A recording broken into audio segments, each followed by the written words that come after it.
মাদারীপুরের শিবচরের পাঁচচর এলাকায় দীর্ঘদিন ধরে জনদুর্ভোগের কারণ হয়ে দাঁড়ানো একটি গুরুত্বপূর্ণ জনবহুল এলাকার সড়ক অবশেষে সংস্কার করা হয়েছে।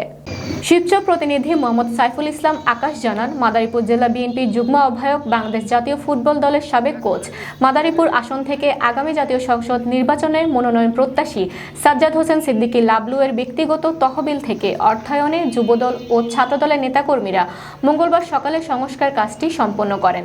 স্থানীয়রা জানান, পাঁচচর এলাকায় ঢাকা ভাঙা এক্সপ্রেসওয়ের আন্ডারপাসের সামনের রাস্তাটি দীর্ঘদিন ধরে ভাঙা ড্রেনের কারণে চলাচলের অনুপযোগী ও ঝুঁকিপূর্ণ হয়ে পড়েছিল।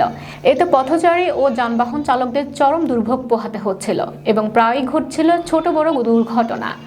বহুদিন ধরে এলাকাবাসী এই রাস্তা সংস্কারের দাবি জানিয়ে এলেও সংশ্লিষ্ট কর্তৃপক্ষ কোনো কার্যকর উদ্যোগ নেয়নি। এমন দুরবস্থার প্রেক্ষাপটে নিজস্ব অর্থায়নে রাস্তাটি সংস্কার করানোর উদ্যোগ নেন বাংলাদেশ জাতীয় ফুটবল দলের সাবেক কোচ এবং মাদারীপুর জেলা বিএনপি যুগ্ম আহ্বায়ক ও আগামী সংসদ নির্বাচনে মাদারীপুর 1 আসনে বিএনপি থেকে মনোনয়ন প্রত্যাশী সাজ্জাদ হোসেন সিদ্দিকী লাবলু। মঙ্গলবার সকালে যুবদল ও ছাত্রদলের সহযোগিতায় সম্পন্ন হয় এই সংস্কার কার্যক্রম।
রুবেল কি করস, তুই তো একলাই পারস।